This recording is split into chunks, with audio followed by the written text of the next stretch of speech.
क्या आप जानते हो भगवान कौन है? भगवान सभी एक ही है, हम सबको बनाने वाला।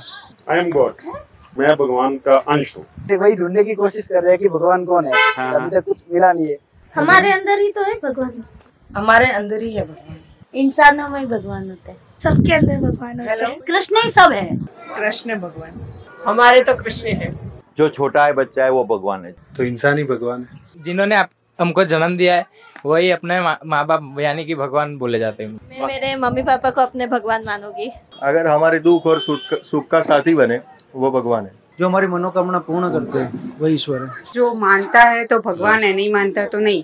ओम शांति। अक्सर हमने देखा है इंसान सत्य और शांति की खोज में विभिन्न जाति धर्म को मानने लगता है, जिसको अपनाकर उसको आत्मीय सुख मिलता है। लेकिन कभी उसने सोचा है कि इसकी जड़ या मूल है क्या? धर्म शब्द हम डेली सुनते हैं, लेकिन धर्म है क्या? धर्म है धारणा, मतलब जिसको हम जीवन में धारण कर अपने मानव जीवन में उन मूल्यों, उन धारणाओं को फॉलो करते हैं, जिससे हमारा जीवन एक सम्यक, सभ्य, सुदृढ़ बना रहे। हर एक धर्म में ऐसी ही धारणाएं हैं। इसको हम ऐसे समझ सकते हैं जैसे कि किसी समाज, देश को सुचारू रूप से चलाने के लिए रूल बुक होती है, संविधान होता है, जिसको सभी को फॉलो करना होता है, जिस कारण सभी बराबर इक्वल विचारधारा से जुड़े रहें।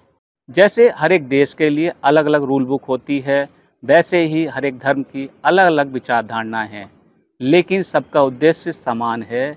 समय के साथ साथ अलग अलग धर्म धारणाएं बनती गईं। जिसको जो रूल सही लगे वही धर्म बन गया, उसको ही फॉलो करने लगे।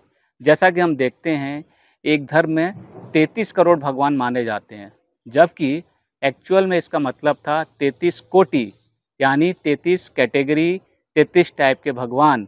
लेकिन हम इंसानों ने उसको 33 करोड़ मान लिया। जिस व्यक्ति को जिस गुरु, मैसेंजर्स, व्यक्ति विशेष से लगाव हुआ, आत्मीय कनेक्शन हुआ, आत्म तृप्ति हुई, हमारी मनोकामना पूर्ण होती देखी, हमने उसको भगवान मान लिया या भगवान बना दिया। अब तो हम देखते हैं कि अब इंसान ने इंसान को ही भगवान बना दिया है। क्यों?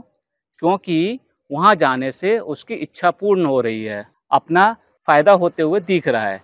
लेकिन कभी हम सत्य की खोज में दूर तक नहीं गए। क्यों? क्योंकि हमारा काम तो चल ही रहा है, हमारा काम तो बन ही रहा है। तो चलते हैं उस जड़, उस मूल तक कि सबका भगवान, खुदा, गॉड कौन है। हम सब ये तो मानते हैं कि इस जगत को, इस सृष्टि को कोई तो पावर चला रही है, जिसको हमने अपने अनुसार नाम दिए हैं।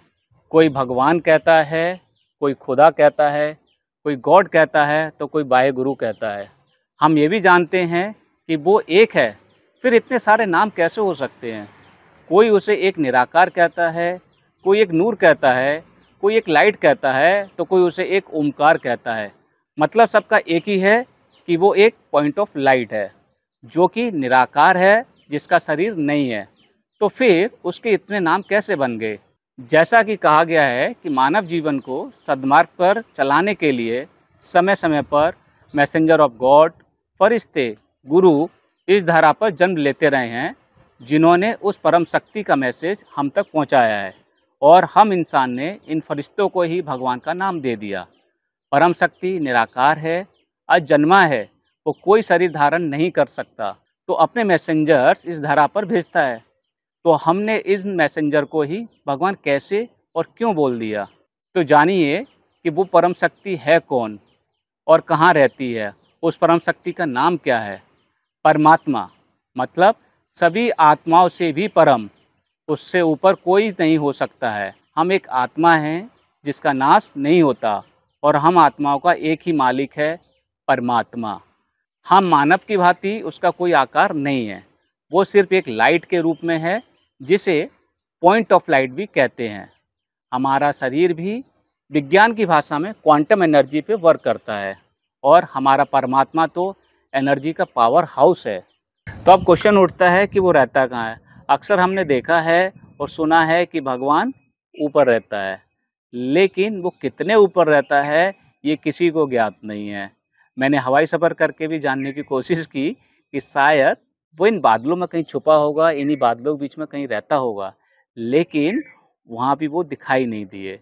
तो हम आपको बताते हैं उस परमात्मा के निवास स्थान को हम कहते हैं परम धाम, जो कि हल्के लाल प्रकाश की भांति चमकता रहता है, जहाँ अथाह किरणें प्रवाहित होती हैं, जहाँ आत्माएं छोटी छोटी पॉइंट ऑफ लाइट के रूप में रहती हैं और परमात्मा के अनुसार सृष्टि चक्र घटना के अनुसार इस धरा पर जन्म लेती हैं।